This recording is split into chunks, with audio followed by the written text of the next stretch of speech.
Selamat datang di Nagita Dakuna Channel edisi kesehatan. Kali ini kita akan membahas tentang crush injury.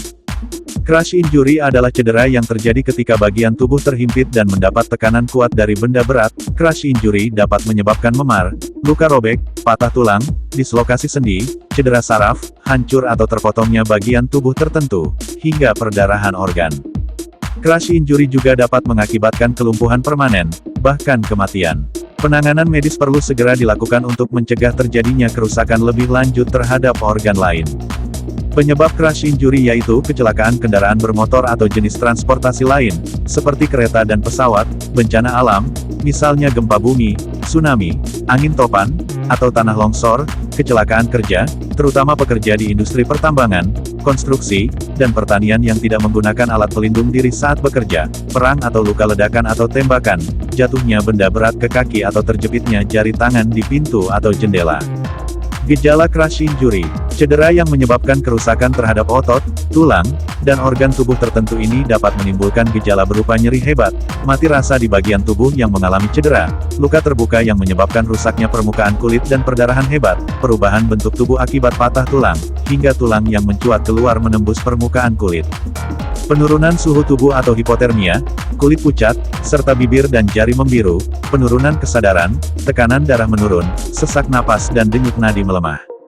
Pertolongan pertama crush injury. Terdapat beberapa langkah pertolongan pertama yang dapat dilakukan bila menemukan korban crush injury sebelum mendapat penanganan di rumah sakit, yaitu: periksa tingkat kesadaran korban, apakah korban masih dapat merespons pertanyaan atau membuka matanya, periksa denyut jantung dan kondisi pernapasan.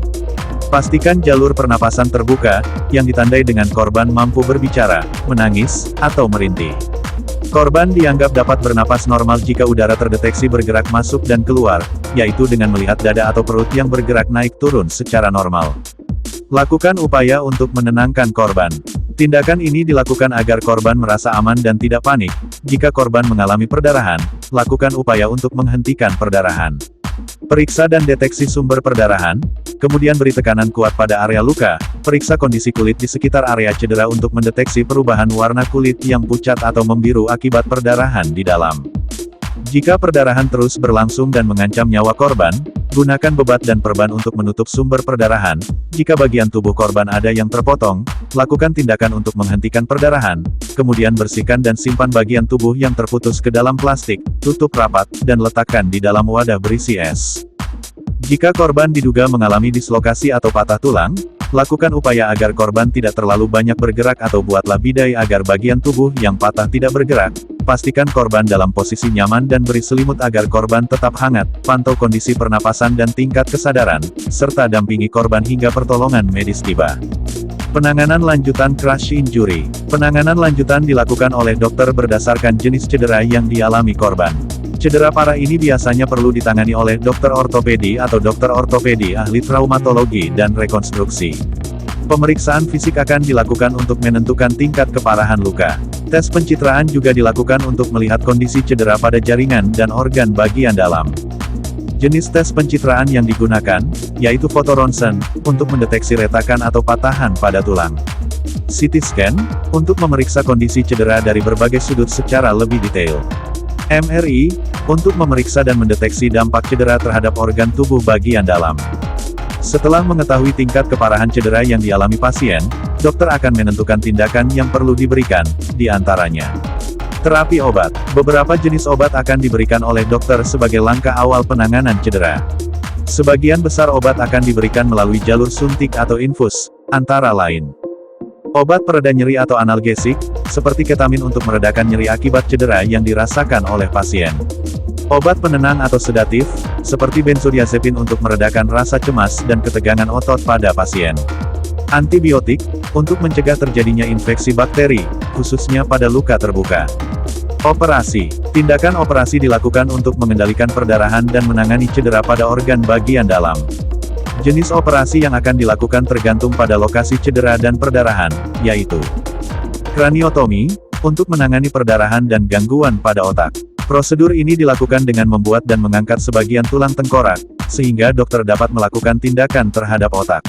Laparotomi, yaitu prosedur operasi dengan membuat sayatan di dinding perut, sehingga dokter dapat memeriksa kondisi organ dalam perut dan mendeteksi perdarahan. Torakotomi, untuk menghentikan perdarahan dan meredakan tekanan pada area jantung dan paru.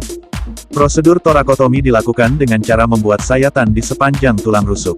Fasiotomi, yaitu prosedur operasi yang dilakukan dengan cara memotong lapisan pembungkus organ atau fascia, untuk meredakan ketegangan atau tekanan pada otot dan saraf yang dapat mengakibatkan terganggunya sirkulasi darah ke daerah tersebut. Fasiotomi dilakukan untuk menyelamatkan organ tubuh dari kerusakan akibat sindrom kompartemen. Tindakan amputasi, yaitu pemotongan bagian tubuh tertentu untuk mencegah terjadinya kerusakan lebih lanjut atau komplikasi yang dapat mengancam nyawa. Amputasi dilakukan terhadap beberapa kondisi berikut yaitu jaringan tubuh membusuk atau mati dan berisiko menyebabkan infeksi pada bagian tubuh lainnya, cedera berat, seperti luka akibat ledakan atau gigitan hewan, infeksi parah dan tidak kunjung membaik, terutama jika korban menderita diabetes. Operasi berulang. Untuk kasus cedera yang parah, operasi perlu dilakukan secara berulang dan bertahap, untuk memperbaiki organ, otot, dan saraf secara keseluruhan. Komplikasi crush injury. Ada beberapa komplikasi yang mungkin terjadi jika crush injury tidak segera ditangani, yaitu sindrom crush atau sindrom Bywaters, yaitu kondisi medis yang ditandai dengan shock dan gagal ginjal akibat cedera serius pada otot rangka.